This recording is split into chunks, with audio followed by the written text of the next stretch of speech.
Sup flappers, welcome to another video, and today, as you guys can see, we're going to be going through the developer's letter, which is kind of just the developer's way of updating us on essentially what they're working on. Now, before everything, I wish everybody's having a Merry Christmas, having a good time either with your families or with some friends, enjoying a special time of the year through, I would say, an okay-ish year. Alright, with that said, I hope you guys are all excited for tomorrow because that's when the Genshin Impact patch 2.4 live stream review PV, whatever they call it, that's when it's gonna happen. And during that live stream, I'm gonna be giving away one Ito to a lucky winner. I've been saying that for quite a while now, so hope you guys have got the message and the memo and you're gonna be there. I'm gonna be making a scheduled live stream here on my channel, so if you're interested in that, make sure stay tuned, be subscribed, and tune into the live stream. That's all you essentially have to do to have a chance at winning an Ito. Now let's just jump into this, right? This is basically MiHoYo's way of milking more content. It's like if MiHoYo were a Genshin Impact content creator, this is the quality of their content. And of course, me, the bottom feeder of Genshin content, is going to let you guys know what the hell's going on, as well as what I think about a lot of this stuff. I skimmed through it a little bit, so I'm not quite sure what exactly it's talking about. Question: are there going to be more commission quests? I have almost played all existing commission quests in and out. Now this is an interesting one. A lot of people nowadays don't even bother with commission quests. I'm going to be quite honest with you. It depends on the days. Sometimes if I get a commission quest that I really like, I'll slam it out. But if I get one of those really annoying ones, especially you gotta like rescue this dude from Churros while his balloon is burning, and then you gotta go get wood, grab it to him, go get rope, give it to him, more Churros kill. I don't know. Balloon escort also is out of the question. So in a way, yeah, I guess we could use a little more variance in commissions. Now here, the answer is 11 new commission quests will be available in 2.4 by completing specific prerequisite quests or meeting given criteria. You will have the opportunity to receive these daily commissions. I don't know why everything has to be locked behind prerequisites and whatnot. I don't understand why they just can't give it to us straight up. Like, hey, here are some new commission quests. You can try them out here. There's like a couple in Liyue, a couple in Mondstadt, and a couple in Inazuma. Why always gotta force us to go through some loopholes? Maybe some people like it. Maybe you're watching this, you'd be like, man, I love it. I love prerequisite quests. I don't know what this guy's talking about. Then good for you. This is gonna be a great change for those people who are just bored out of their minds with commission quests. Now let's move on to the next one. It says, I spent so much effort and time on Sunday only to find that I cleared the wrong domain with the wrong rewards. What a bummer. Now you're gonna be a very special kind of dummy if you spend all your resin on something and be like, wow, that was the wrong domain. Probably means you don't watch enough of my videos, first and foremost. But MiHoYo does have an answer for you. Oh, congratulations. In version 2.4, we will optimize access to material domains. You can click on the source section of weapon essential material or talent level up materials and be redirected to the corresponding domain. The domain for said materials will be automatically selected after you enter it. By accessing domains this way, traveler can largely avoid clearing the wrong material domain. Please double check the materials you plan to acquire in your inventory. The mail favorite system mentioned in the developer's discussion will be available in version 2.4. Some important mails such as birthday wishes will be automatically transferred into the gift mailbox after you have collected the rewards. Mail within this box will not expire over time. Now, overall, this is just a very convoluted way for MiHoYo to say like, hey, you know, we're just gonna update this aspect of the game because we think it needs some optimizing. I don't think there are many people wasting a day's worth of resin on the wrong domain. I think this is definitely a quality of life touch-up. It's nice to have something like that. Makes things a little clearer and definitely helps out more of the newer player base to say, right? And I think that's also MiHoYo's tactics. Now, this is a topic for a whole nother video because MiHoYo is making a lot of quality of life changes for newer players. They want to make sure the new players' experience are somewhat pleasant because they know a lot of the older players that are still playing this game either are completely addicted or are so far down the sunk cost fallacy tunnel that there's just no way getting out without some serious mental damage. All right. So that being said, like I said, that's a whole other tinfoil tinfoil hat discussion that we'll leave for another video. Now, on to the next question. After some opponents have been defeated, they sometimes still block the arrows of certain characters.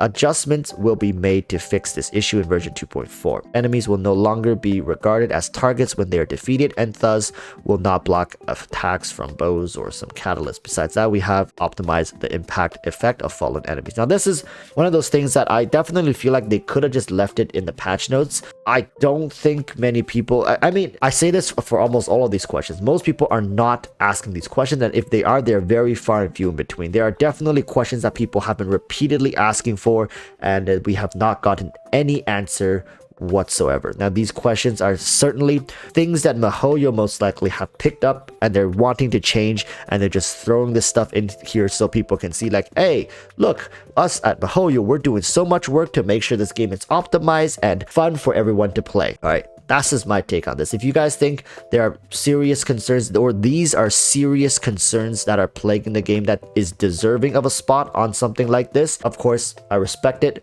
But personally, I just feel like a lot of these, I think you can take out 80% of this stuff and just leave like 1 or 2 of them, and it's gonna be much higher quality. So moving on to the next one. When I'm in Inazuma, while my daily commissions are set in Mondstadt, it is very inconvenient to screw up the map to locate these tasks. Now, that you see another one of these ones is just quality of life, making sure, hey, like, make me do less work, make the game, the interface, make sure it's more optimized and feels more comfortable. I think a lot of this stuff, like I've been saying, is targeted for newer players. Older players don't seem to have these kind of issues. We deal with this since the beginning. We're used to it.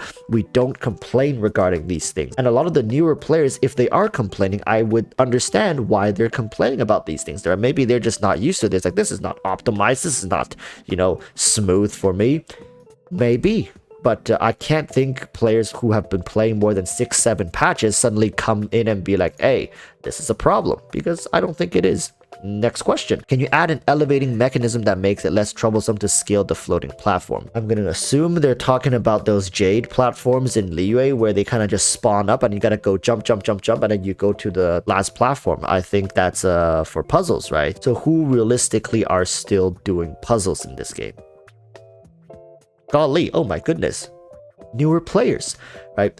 It's good to see MiHoYo catering to the newer players, making sure that their experiences are more fluid comparative to the ones that came before them, which is either us or people who came in like patch 1.4, 1.5. But, you know, there are more pressed issues in the current state of the game that we as veteran players really hope MiHoYo not change, but at least address. Say like, hey, we're aware of these issues, we're looking into them, but so far, not much. All right, but then again, yeah, these things have never been MiHoYo's way of communicating real problems and issues regarding the game.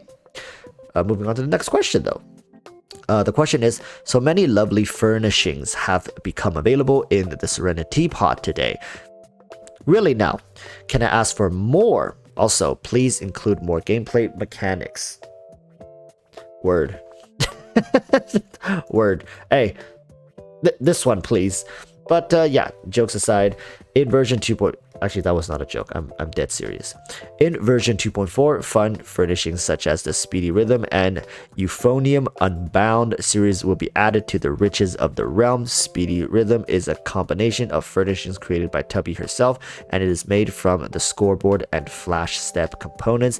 After stepping on different flash steps, the lamps on the scoreboard will light up one by one and the corresponding score will be recorded. Now here's the thing. Okay, listen. If MiHoYo put in half the effort to actual Genshin Impact game design that they did for the Serenitea Pot, we would have some amazing permanent features. But I don't know why they keep adding these things into the teapot, but not to actual games. I mean, like, I don't want this feature in the actual game.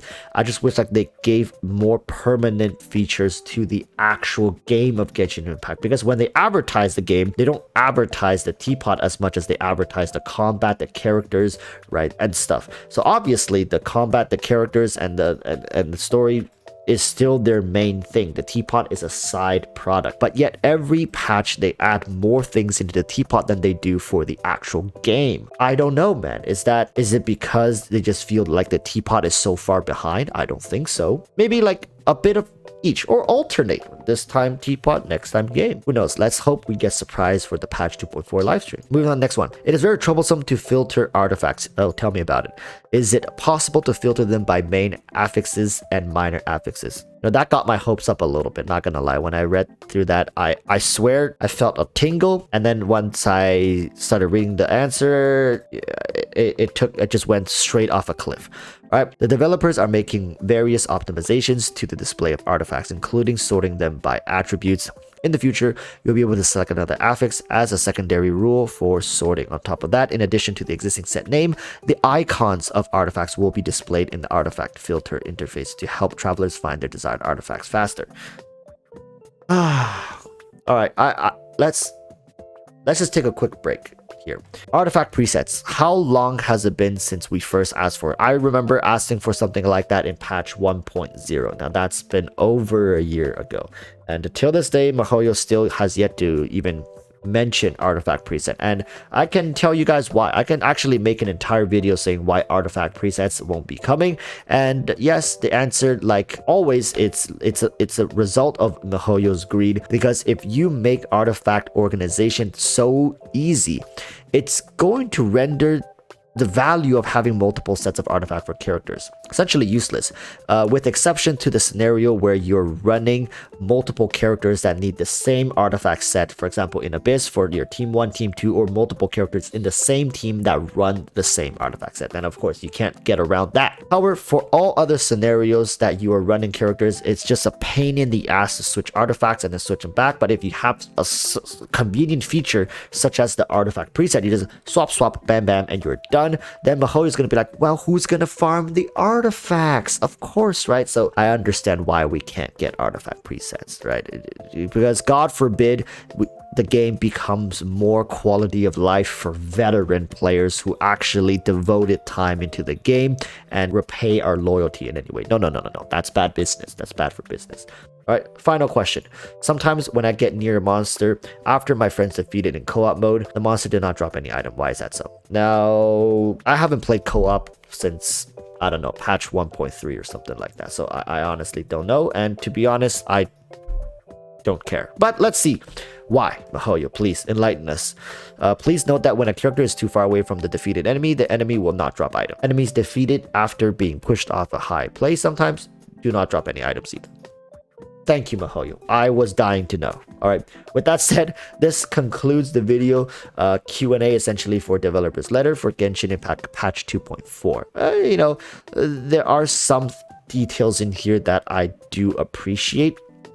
However, for veteran players, this is just going to be another one of those I'm just going to pretend I didn't see this and move on, holding my copium for the next patch. So with all that said, I'm still excited for patch 2.4. I'm always never really needing a lot of quality of life changes to play this game. I'm still playing it every day, and I enjoy certain nuances about it, and I found little things about this game that I just tend to lean towards, because there's so much to offer from this game and you don't always just have to play one aspect of it. All right, with that said, hope to see you guys in my live stream today, where I'm going to be doing an earlier live stream because it's Christmas, right? Evening time with Christmas I have to spend with family, friends, but for tomorrow's live stream I'm gonna be scheduling one and letting you guys know. So if you watched all the way to the end of the video, holy crap, please comment down below Chubby Santa. That's right, Chubby Santa on Christmas. What a great way to leave a secret comment showing me that you guys made it to the end. Thank you guys so much. Hope to see you guys in my live stream actually in a couple of hours here. All right, until then, urge you all to stay safe and peace. Bye bye.